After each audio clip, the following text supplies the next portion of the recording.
добро дојде во студио за Алберт Муслију, аналитичар, и Бујар Османи Дуј.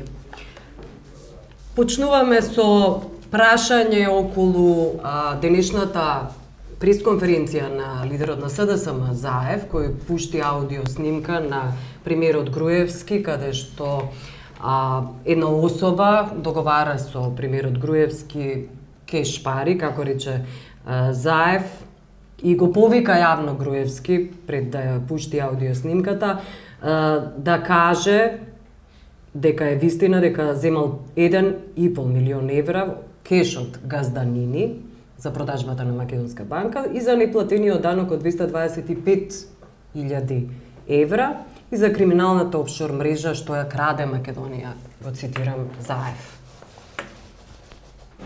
Може вие.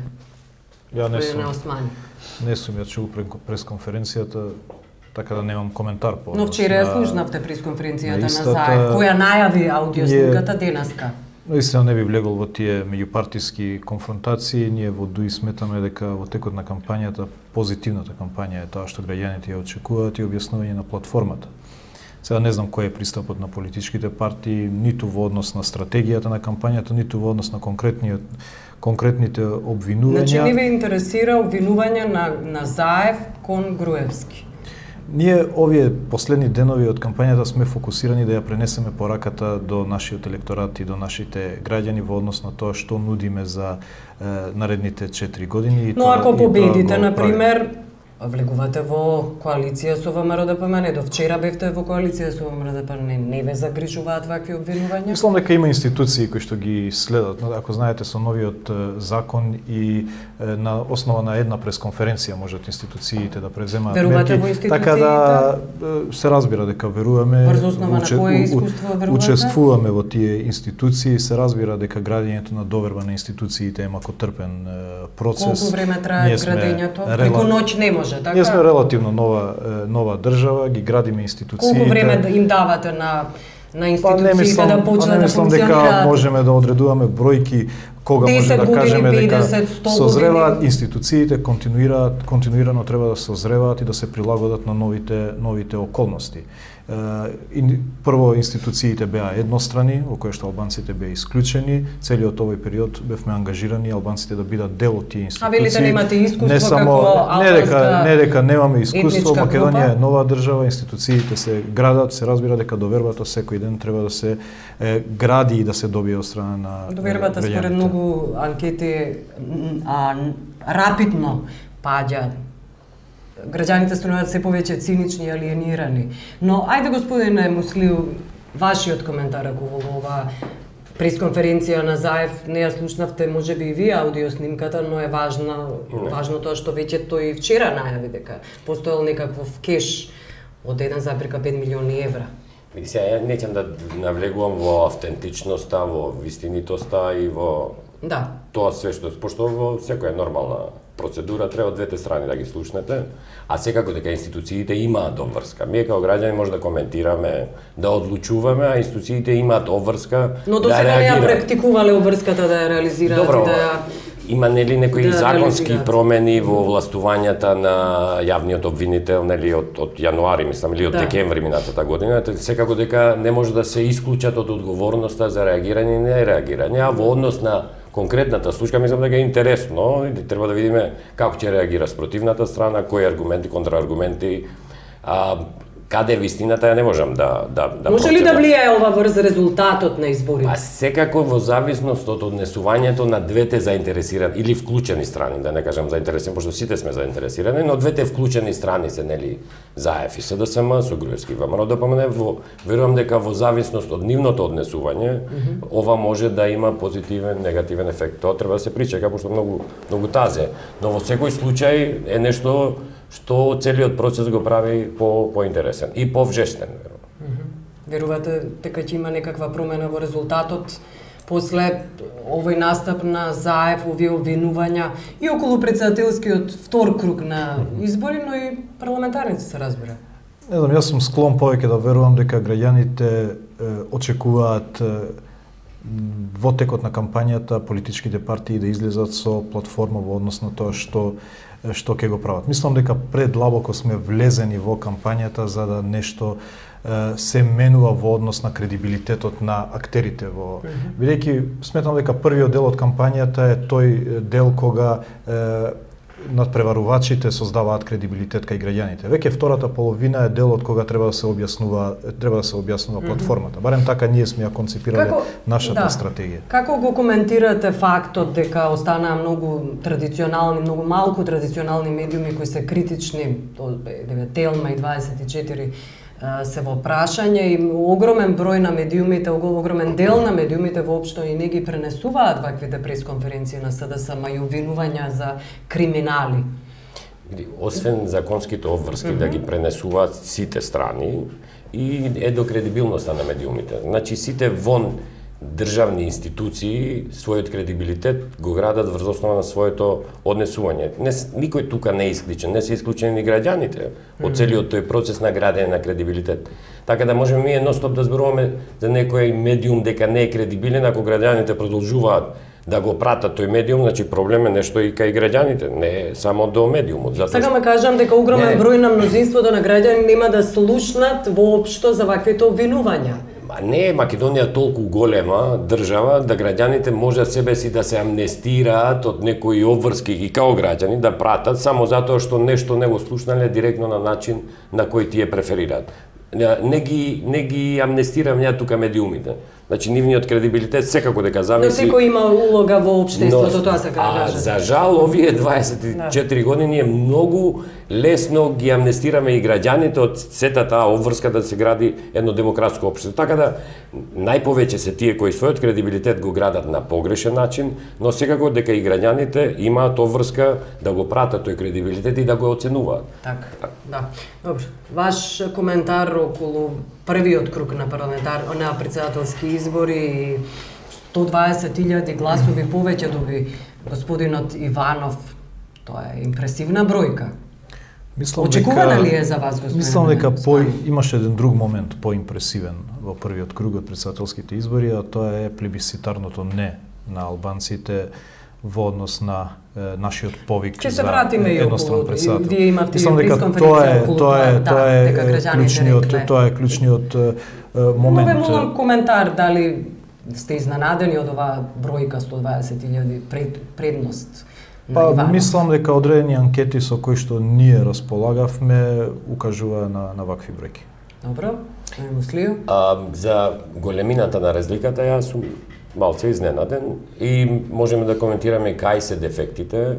Една за мене една вистина, една реалност е факт, нели после првиот изборен круг на председателските избори, дека за прашање кои не се од имедијатна релевантност за албанските гласачи, секако дека нивните евентуални партнери во иднина треба да комуницираат преку политичките партии, затоа што имавме две случаи, каде што ДУИ се обрати и каде што ДПА се обрати, и двете страни анимира број на граѓани да не гласаат или да гласаат во сооднос на своите политички моќи, но во секој случај реалноста или начинот на однесување укажува на тоа дека за вакви прашања секако дека политичките партии се тие кон кои треба да се обратат евентуално нивните идни партнери. Дали е добро или лошо, тоа треба да се процени. Но фактот е тој. Дали ДУИ и ДПА заедно, значи двете партии му помогнаа на Иванов слушност да дојде до ваква предност? Само да додадам, а ова е сврзано со првото прашање. Разликата се зголеми толку и затоа што оваа реалност, нели, против кандидатот на Иванов не ја зема во предвид. Он се обрати до албанските гласачи, но не на начин кој нив ги измотивира да излезат и да не го слушнат повикот на албанските политички партии. Посилен е мотивот на обраќањето на Ахмети, сакате да кажете? Апсолутно, и на Ахмети, и на ДПА, за тие кои гласаа за кандидатот на ДПА, додека другите сигурно биле или маргинални, или во толку мал број дека нивниот број не можеше да се сериозно зема во предвид, и мислам дека таа разлика се случи затоа што ова не успеа да го направи против кандидатот и секако не успеа да внесе некој така дополнителен ентузијазам и кај неопределените и кај гласачите кои не гласале тој ден, затоа што не ни сите македонци гласале во првиот изборен круг, така да не успеа, не најдоа начин да добра до нив и да добие целиот тој прв круг некој плебисцитарен, кај македонците зборам, начин на изјаснување за или против, не само против кандидатите, туку и против партиите кои стоја за. Како се обраќаше Стиво Пендаровски на албанците? Се обидуваше и на албански јазик, но им велеше: ви се обраќам со име и презиме, некако албанец, некако припадник на политичка партија. Дали е тоа добро обраќање за вас?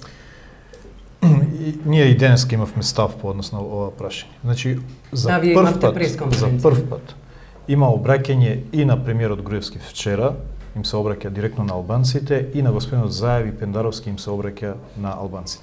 Ние тоа го сметаме за чекор напред, меѓутоа го сметаме за недоволен за да постигне резултат. Во текот на кампањата ги дефиниравме концептите на овие еднострани кандидати. Кажавме дека господинот Иванов има етноцентрички концепт. Господинот Пендаровски прокламира некој граѓански концепт. Ние велиме, ниту граѓанскиот концепт е охридскиот концепт на Македонија, зборам за рамковниот договор, ниту етноцентричниот. Ние сметаме дека легитимитетот на институциите не се црпи ниту од граѓанинот, како што прокламира Пендаровски, ниту од една етничка заедница. Преамбулата ја дефинира државата како држава на македонскиот народ и на делови на албанскиот народ, турскиот народ. Не е граѓански концепт, туку е етнички концепт од уставот. Концепт на заедниците, што значи дека мора тој легитимитет да се црпи од заедниците.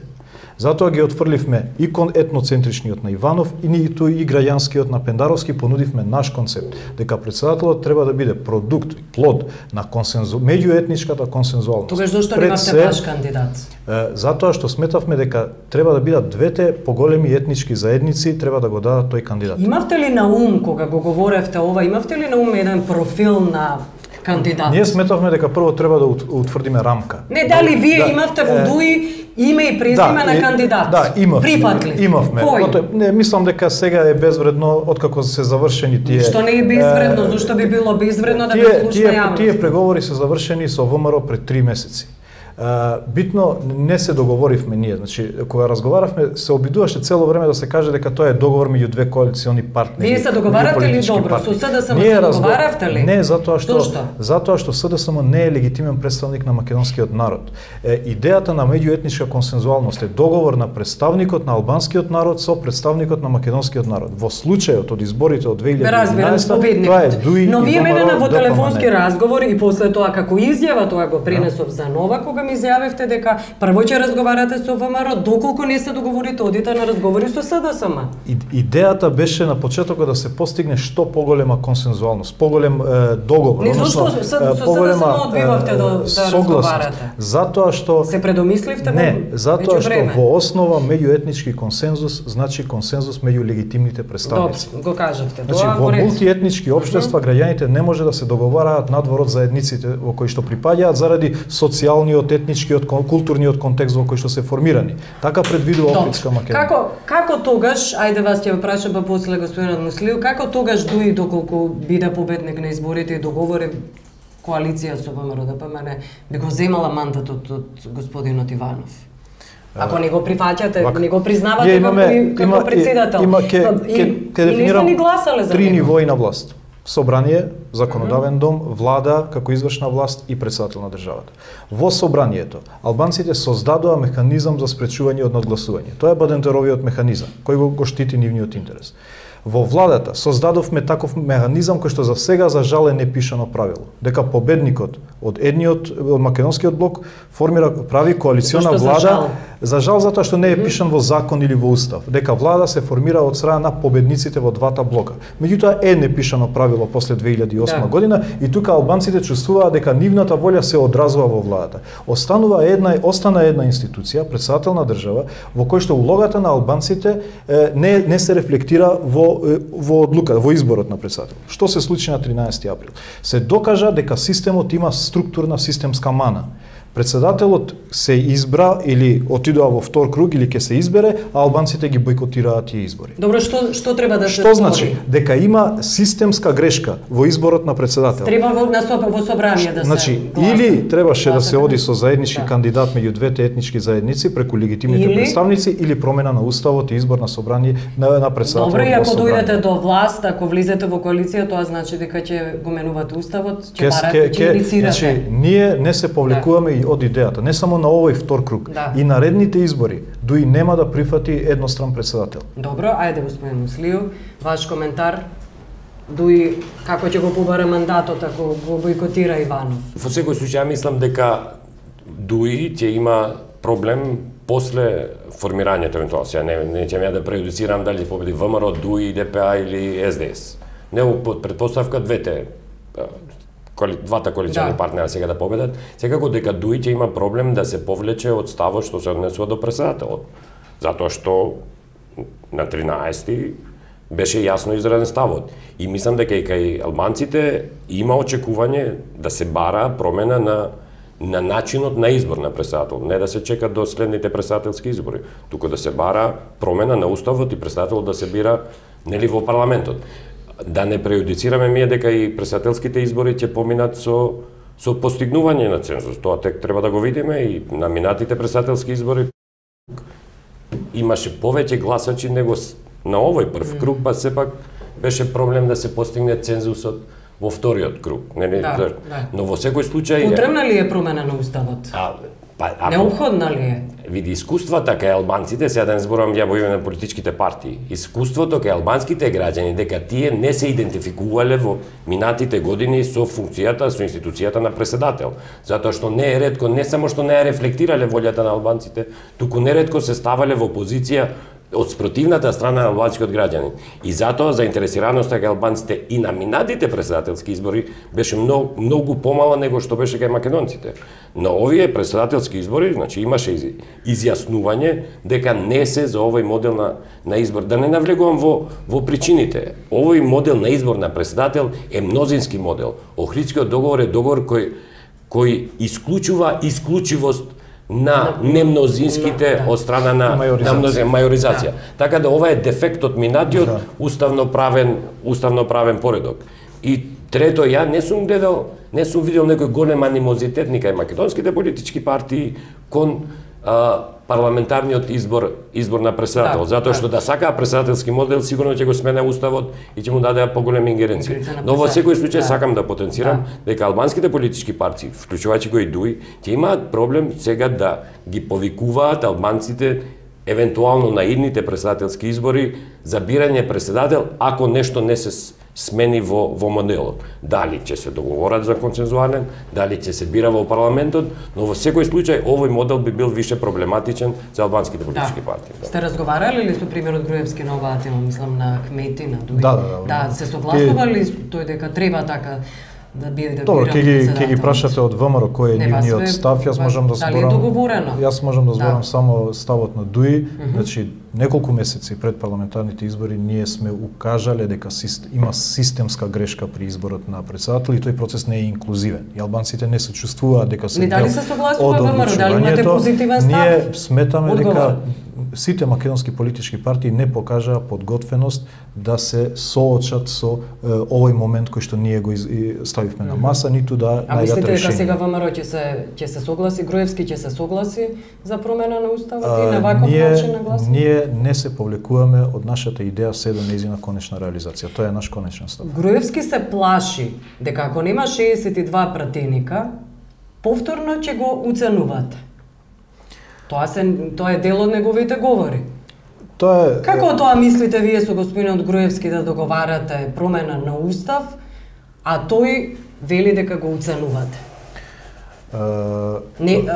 Критичарите велат дека е премногу националистичка оваа реторика, не ве загрижували господин Усиган? Тоа што нас не прави различни од сите други политички партии, ако се сеќавате кога и премиерот Груевски побара 62 против политиките на ДУИ, нашиот одговор беше ние не бараме мандат против никого. Ние бараме мандат да ја внесеме Македонија во НАТО и Европската унија, да имаме економска благосостојба за сите граѓани. Одамна требаше да го вратите тој мандат, ништо од тоа не им испорачавте на граѓаните. Не, мандатот го даваат граѓаните и мандатот дадоа своја проценка за нашето реализирање на 13 април, кога плебисцитарно. Но ништо не сте испорачале од вашите ветувања, од вашите надежи. Тоа е ваша констатација. Ние целиот овој период сме во постојан контакт со граѓаните и граѓаните на 13 покажаа дека се задоволни од нашата работа. Вие сега споменавте НАТО и ЕУ, тоа не е моја констатација, или можеби сме влегле во НАТО и ЕУ, да не знам. НАТО и ЕУ дуи направи квалитативен исчекор напред во однос и на преговорите со Европската Унија, едноставно го врати фокусот на меѓународната заедница по однос и на високиот диалог со Европската Унија, меѓутоа и во однос на прашањето на името. Ако знаете дека страните се забарикадираа по однос на ова прашање, еден мој пријател вика, во фудбалот доколку немате топка, немате игра. Во политиката, доколку немате иницијатива и идеја, немате политика. Да, Ахмети имаше турнеи страните се блокира, се забарикадира, Ахмети и со иницијативата за предвремени избори.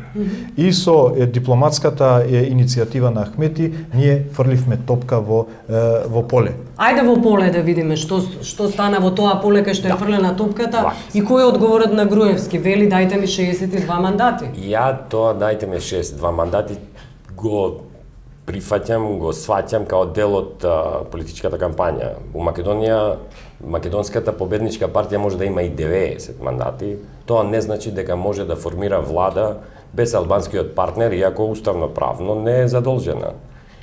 В случај, хипотетички кај нас, каде што Македонска партија би победила и би формирала влада без албанската партија, што може по закон, можеше тоа и 2008 да се случи, па сепак не се случи и во 2094, не знам. Но не се случи затоа што тоа би генерирало, според мене, барање за нови уставни промени, за да се бира и владата на одреден начин. Ако албанците успееле делот на формирање на влада да го средат преку меѓусобен договор да се формира владата од победничката страна на двете страни, тоа не може да го исклучи или да не го земе во предвид македонската страна, затоа што сум прилично сигурен дека би влегли уште во поголема политичка криза, која би се решила преку промена на уставот, законите, каде што и владата би се бирала на тој начин. Но ја го земам тоа дел од предизборниот фолклор и секако како начин преку кој мисли премиерот или им е стратегија да привлечат поголем број на македонски гласови. Но дека кај нас може да се формира влада без албанскиот фактор кој ги рефлектира нивните барања, според мене тоа е малце наивно да се очекува во денешна Македонија со овие политички констелации. Но не ве плаши ли фактот што на ваквите говори масата аплаудира? Ја мислам дека многу погруби беа говорите на локалните избори во Кичево и во Струга и многу поеднострани отколку сега. Да го бараат тој мандат и од албанските гласачи, па да некако некоја ипотетички македонска политичка партија успе да ги привлече гласовите на двете етнички заедници, тогаш може да се зборува за едно квалификувано мнозинство на кое не би требало евентуално политичка партија организирана во основа на волјата на албанците. Но во овој момент секако мислам дека е дел од неодговорната политичка реторика, секако дека е неодговорна затоа што ги исклучува дел од граѓаните на кои планира и ниот премиер да им биде премиер. Но дека таа кај мене би генерирала некоја скепса или страв дека може да се формира таква влада, не. Добро. Рековте дека околу дали е договорено ДУИ да ја добие претседателската функција во собранието? Се согласивте околу тоа и двајцата дека треба да се менува уставот, во парламентот да биде биран претседателот? Сите овие 20 години ни една од првите 3 позиции ја нема раководен албанец. Нашиот став е дека тоа време треба да заврши. Дека албанците не можат секојаш да останат заменици или па албанците немаат кадар да раководат со една од трите позиции. Имаше табуа и скепси во однос на тоа дали министер за одбрана може да биде албанец. Веќе 3,5 години со Министерството за одбрана раководи албанец и ништо лошо од тоа не би било. Дали договоривте, јас не реков дека е лошо. Тоа што ќе го добие Дуи, односно ќе го добијат албанците во наредниот мандат, нема да биде договор што ќе се постигне ниту во некој ресторан, ниту во кабинет. Тоа е договор што ќе го имаме ние со албанците на 27 април. Значи на 27 април албанците ќе дадат легитимитет и мандат кој да ги представи во идната влада. И се што ќе се добие во тој мандат е како резултат на тој легитимитет и тој договор со албанскиот народ. Ние немаме стратешки партнер, ниту претендираме за стратешки партнер од македонската страна. Било кој да победи на македонскиот политички кампус ќе биде во коалиција со тој што ќе победи на албанскиот. Имате концепт ли да имате председател во собранието? Не само председател, ние сметаме дека еден од трите позиции, први позиции во државата треба да ги раководи албанец. И време е да се тргнат тие табуи и тие предрасуди дека не можат албанците да раководат со првите позиции во државата. Добро, го споменавте некои кафеански договори, па и сега можам и вас да прашам околу Тачи, договорот Тачи, Сушико коалиција ја нарекуваат. Дали е можно да има дојдено до договор помеѓу Груевски и Тачи, например, во контекст на таа Сушико коалиција каде Мијалков и Тачи се состанувале во кафеаната, во ресторанот Сушико? Сега бараш од мене да предпоставувам. Ја мислам дека за тоа треба двете страни да одговорат. Невозможноста е исклучува. Не да предпоставувате, дали што го ваши анализа направете, дали може да има дојдено договор? Ја мислам дека политичките партии комуницираат сите со секого и секаков можен договор е можен, зашто не гледам зашто не би бил можен. Тој било каков договор, не е зависен од вердиктот на 27-ми. Тој вердикт им дава сила или им ја одзема силата. Во зависност како на 27-ми ќе изгласаат граѓаните, вклучувајќи ги тука македонците, албанците, во зависност од тоа верувам дека ќе се усмеруваат или ќе се дефинираат било какви предизборни договори. Ја не ја исклучувам можноста сите лидери со секого да комуницирале, па и Заев и Груевски да комуницирале. Така да не исклучувам можноста да и Тачи со Груевски разговарал, па и Ахмети со Заев. Тоа не го исклучувам и во едно демократско нормално општество би требало да они комуницираат. Али да си ги објавуваат како Тачи што му ги објави SMS пораките на Заев. Тоа е дел од стратегијата која користат и стварно за тоа треба сами да одговараат. За мене било какви договарања, ако се во доменот на договарања, треба да се објават или кога имаат тежина или се пред тоа е дел од кампањата или стратегијата на водење кампања за која што ќе одговараат пред гласачите кои ги гласаат. Така. Се согласувам дека политичките партии треба да имаат комуникација, ние имаме комуникација со сите политички партии, но владата ја формираат победниците од двете етнички блока. Не кажувам дека Дуи е таа што треба да биде во владата, таа партија што албанците ќе ја изберат на 27. Значи мора да се даде смисла на изборите во албанскиот блок и легитимитетот на владата да се сеќавате првите избори кои доби ВМРО, не беше да, и затоа дојде до распуштање на собранието и односно демолирање на таа влада, ако можам да го користам тој избор за 18 месеци, бидејќи институциите се нестабилни во таков случај, бидејќи се неприродни. Не се заснувуваат на новите постулати кои што ги поставуваат. Значи отврлате можност воопшто дека апсолутно е тоа вие сте победници и апсолутно е тоа невозможно. Наши предпоставки се дека тие состаноци се на некој начин нудење на тие 30.000 гласови на господинот Иванов. И тоа е единствена во заради компензација заради некои други лични и бизнис интереси, а не како резултат на тоа да има некој понатамошен договор, бидејќи тоа е неможно во Македонија. Но факт е дека критичарите постојано ви префрлаат дека е факт дека му помогнавте на господинот Иванов кој е промотор на политиката на Груевски, му помогнавте да ги албанците не се тука ниту да помогнат на Иванов, ниту на Пендаровски. Албанците си имаат своји барања, имаат своји кандидати, односно своја платформа која што сака да се реализираат. Ние токму тоа сакавме да го направиме на овој 13 април.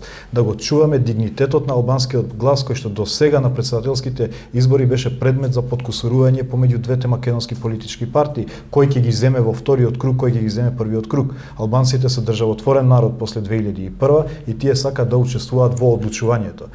Погрешно е сваќањето дека рамковниот договор предвидува рамномерно, односно правична застапеност во институциите, да се свати тоа како само учество во институциите. Се зборуваме за рамномерно, односно рамноправно учество во одлучувањето. Бидејќи кај председателот не можеме председателот да го одвоиме на два дела, како се вклучува во одлучувањето во изборот на председател. И затоа ја иницииравме идејата, ја поставивме идејата за консензуален председател или промена на системот. Но како коалиционен партнер немавте проблем да коалицирате со власта? Затоа што во таа влада се одразува волјата на двата етникума. Тука погрешно е цело време сваќањето зашто со ВМРО сте во влада, а тука не можете. Тоа се две посебни нивои на власт. Значи, оваа влада, која што сега е во функција, ја одразува волјата на македонскиот етникум и на албанскиот етникум. И тоа е сосема природно и нормално однесување. Албанскиот етникум бара ли пристоен животен стандард? Да, и во НАТО можеби не мора да влеземе, се разбира. Не морам. Да, и затоа можеби не мора да влеземе. И затоа дуи излезе со сериозна платформа. Затоа дуи излезе со сериозна платформа на овие избори за подобар живот на граѓаните и за интегрирање во НАТО и ЕУ. Добре. И ја мислам дека за победникот кај албанскиот блок ќе биде примарна обврска да во преговорите за формирање на новата влада да ги разјасна ставовите за Европската унија и за НАТО. И тоа е a must. Значи тоа не може да се избегне. Затоа што кај албанците и кај другите граѓани се претпоставува дека членството во НАТО и Европската унија исто така подразбира подобар, поквалитетен живот, владење на правото. Но тоа е долготраен процес, на тоа мислев. Не може да се интегрира Македонија во ЕУ и НАТО, но може да се работи на подобар животен стандард, на слобода и права, на демократски вредности некакви. Не, види се. Кои се дел од зелените демократи во Европа. Добре, сега збориме за два процеса. Процесот на демократизација, владење на правото е нешто што не е поврзано со Европската унија. Тоа е обврска за подобар и поквалитетен живот. Него ние кога збориме за подобар стандард, збориме за НАТО и Европската унија, затоа што членството во НАТО според мене и голем број на албанци кои ги познавам, значи подобрување на квалитетот на животот според искуствата на другите држави кои стана. Но не на штета на идентитетот, господин Муслиу, би говориле подржувачите на ВМРО. Тоа ќе биде обврската на албанската политичка партија и на нивните преговори да го раздвојат прашањето на идентитетот според мене и прашањето на евроатлантските интеграции, затоа што ја верувам дека ниеден албанец во Македонија не е спремен нит па инсистира на тоа да нивните сограѓани го сменат идентитетот. Тоа е надвор од прашањето. Него според мене тие две прашања треба да се раздвојат, дали тоа ќе биде со дипломатска иницијатива, активност на партнерите или било што, и да се раздвојат како прашања, затоа што според мене тоа прашање на некој начин ние сами сме го вметнале во фокусот на разговорите, а не било стартно прашање. Јас знам дека грчката страна тоа го сака, но верувам дека има начини тие две прашања да се раздвојат и на тоа ќе биде уметноста на двата коалициони партнера тоа да го сторат. Но верувам дека албанскиот фактор или албанскиот партнер во идната влада ќе има потешкоти на албанците да им се обрати после 4 години со интермедиарни решенија. Така да тие 4 години ќе имаат обврска за да можат да им се обратат на албанските граѓани повторно. Така да 4 години треба да помен. Колку пати по 4 години треба да поменуваат? Кај албанското јавно мнение во Македонија, ова е давање шанса на албанската политичка гарнитура да ова прашање се одблокира. Пак ќе ти кажам, не е на штета на идентитетот, затоа што длабоко верувам дека идентитетот тука може да се надмине, но албанските политички партии ова прашање не може да го избегнат ако сакат након 4 години да им се обратат на албанските гласачи. Јас ова не би го гледал чисто од партиско-прагматичен интерес дали Дуи ќе победи на наредните избори. Прашањето што е маст, тоа што го спомна е маст интегрирањето во НАТО. Од маст на англиски го значи спомна као мора. Тоа интегрирањето во НАТО не заради наоѓање на аргументи на Дуи да излезе пред гласачите, туку заради безбедносни причини. Дека украинското сценарио, односно украинскиот пример е најдобар пример како една мултиетничка земја надвор од НАТО што може да ја снајде. И мислам дека тоа треба да не трезни сите што значи НАТО за Република Македонија, особено во услови кога гепот меѓу двете етнички заедници се повеќе се зголемува во однос на стратешката ориентација. Може да дојде до нестабилност меѓуетничка? Мислиме дека статус квото ризикува до таква дистанцирање на меѓуетничките заедници да настане за да доведе до нестабилност. Земјата е фрагилна во однос на тие односи и затоа ние мораме НАТО веднаш.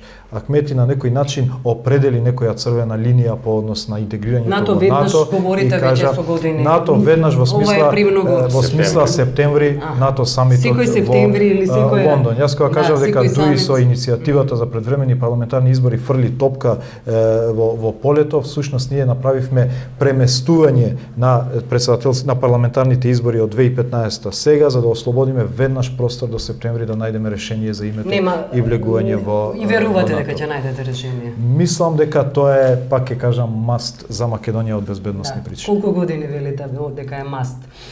Без попис овие избори не се легитимни. Имаше многу пати критики околу пописот и господин Стево Пендаровски исто тоа как го говореше пред некој ден за време на кампањата. Гертаренс исто така има изјава дека пописот е многу важен за изборите да бидат фер и демократски.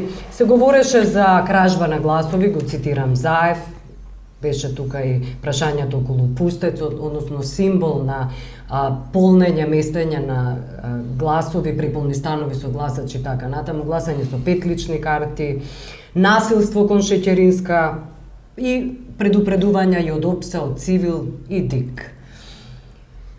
Кој е вашиот коментар? Беа ли фери демократски изборите? Се согласувате ли со опозицијата, со невладините организации, загриженоста на ОПСЕ, конечно? Сега треба да се поделат помеѓу денот на изборите и предизборието. Што се однесува на ферноста на предизборието, секако дека ако имате вие ситуација каде што двете страни или четирите страни или сите страни не се еднакво во можност да се представат, секако дека нешто не е фер.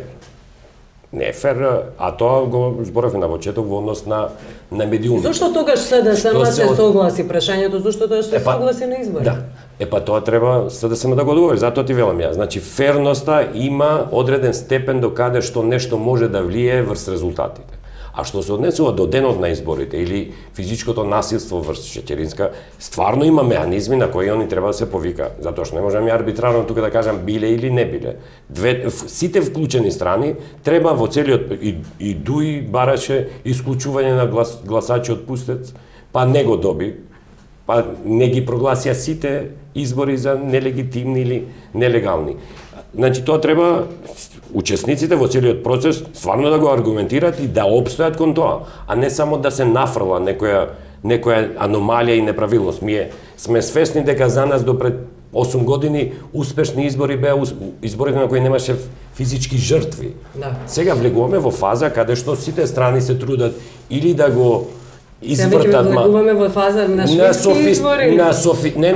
На софистицирани начин на измрдоем се коментарите или извештаите за медиумските слободите на говор не се тие исклучени од целиот процес, тие се дел од процес. Но сакам да кажам дека ако СДСМ бара овие работи стварно да се во жижата на интересот, треба на нив да инсистира, да ги аргументира, па и другите ако не превземаат активности врз основа на тоа за тоа да одговараат, а не само арбитрарно ја на пример да одлучувам дали беа за мене беа мирни, немаше жртви, а другото треба целиот самиот процес да го покаже дали е вака или така. Неопходен е попис. Види, пописот е неспорен, не само ради изборите. Во однос на изборите, легалноста на пописот се определува преку избирачкиот список. Значи, најмалце он може да влијае врз пописот може да влијае врз легитимноста на избирачкиот список. Во избирачкиот список, ја знам пред денот на изборите дека се инсистираше на некои аномалии, но тие не се истераат до крај. Но во однос на изборите, избирачкиот список е тој кој е меродавен да ги определи дали има цензус, нема цензус И затоа што не ги одредува другите параметри. А пописот дека е неопходен секако дека е. Но верувам дека дуи не верувам дека би имал нешто против за пописот. Не би имале против. Кај бил проблемот за пописот, нели? Каде е проблемот за да се искажат? Зошто не беше спроведен попис? ВМРО ДПМН или беше проблемот? Проблемот беше разликата во интерпретирањето на законот во тоа време, односно дали треба да се евидентира само резидентното население кое што во моментот на попишување е во Македонија или тоа што во најмалку 12 месеци пред помалку од 12 месеци. И тоа не можете да го договорите и така попис не се одржа? Бидејќи пописните комисии беа по 20 членови од мешани етнички заедници, настана различно интерпретирање по етничка основа во рамки на пописните комисии кои што се основните кели и клетки на пописната инфраструктура. Го знаеме, има ли шанси да биде спроведен попис? Мислиме дека е подобро да стигнеме до попис во кој што никој нема да ги спори пописните резултати, отколку да брзаме со еден процес кој што потоа ќе ни биде генератор на нови оспорувања и генератор на нова криза. Подобро да чекаме и да направиме попис на кој што додека ќе се создадат услови сите. Вашата проценка е кога би се создадат? Мислам дека во моментот се креира софтвер кој што ќе ја врати довербата на сите етнички заедници во пописниот резултат. Софтвер, мислите компјутер? Дата база во која што би се внесуваат граѓаните и да се надмине таа етничка разлика која постои во однос. Бидејќи ние имаме друга диаспора за разлика од значи нашата диаспора е во интеракција со нашето резидентно население. Знаете, околу милиарда евра годишно доаѓаат токму од нашата диаспора во Македонија. И токму од тие милиарда евра има една макроекономска стабилност во државата. И сега не може тие пари да ги внесувате во системот да одржите стабилност, ако ќе дојде време за попишување нив да ги исклучувате. Добро, колкав е процентот на таа диаспора? Па не можам сега да кажувам бројки, пошто ги немам пред мене, меѓутоа тоа е независно, тоа е популација која што треба да се запишува согласно. А каков е процентот на албанци во Македонија, знаете ли? Според официјалните податоци се од пописот 2002 година. Сега новите трендови може да земете под некои параметри од запишувањето во основни училишта. Тоа е една третина од популацијата. Тоа што значи? Тоа е една третина, пресметајте. Колку? 33%. Види, ја мислам дека минатиот попис беше попис кој најмалце беше оспоруван, иако прашањето на резидентноста не беше многу во фокусот на и беше пофлексибилен и целиот систем во однос на минатиот фокус, на минатиот попис. Но верувам дека после миграцијските тенденции кои се сега присатни и во источниот дел на Македонија, дека за ова прашање верувам дека двете страни многу полесно ќе изнајдат согласност него што беше случајот на минатиот попис, затоа што имаме голем број на млади што напуштаат и од источна Македонија, а верувам дека никому не му е во интерес тие резиденти што се интерактивни, макар и да работат во странство, затоа што нашата економија во гостијарството ја одржаваат баш они преку инвестиции, градење, и така натаму. Дека мислам дека ќе многу побрзо сега ќе изнајдат начин како да го надминат тоа прашање. Може би повторно ќе имате министер за правда и сето тоа ќе оди помазно. Сега имате министер за правда албанец, така? Да. До денот на изборите. Пописната комисија е независна. Не, друго сакав да ве прашам. Со оглед на тоа што имате министер за правда, а бойкотирате избори, министерот за правда не учествуваше во организација на изборите? Значи, изборниот законник е донесен со консензус од страна на политичките партии, освен ДПА, која што не учествуваше, по нивна волја не учествува во... Вие ги организирате изборите и потоа ги бойкотирате? Ние побаравме да се оди со заеднички консензуален кандидат меѓу двете политички партии, затоа што сметавме дека нема време да одиме на промена на уставот за овие претседателски избори.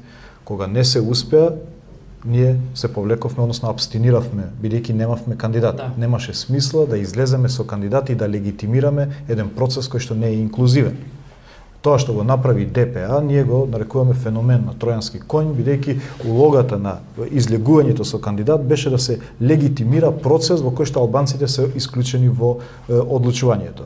Мислам дека не само што со таа плебисцитарност во недела албанците покажаа дека се конститутивен елемент, организиран елемент во државата, мислам дека и свесноста кај македонските политичари се зголеми. Не ве загрижува дека се сушност партизирани граѓаните? Не, албанците дека слепо слушаат партијата баш напротив. Знаете дека 90% не се радувавме ние, затоа што сметаме дека идејата беше надпартиска. Токму затоа 90% од албанците не излегува на гласање. Не се тие политичка партија повика на бојкот. Тие 90% албанци не се сите симпатизери на ДУИ. Тие не излегле на гласање затоа што ДУИ им кажано така. Туку затоа што се идентификуваа во идејата која што е надпартиска.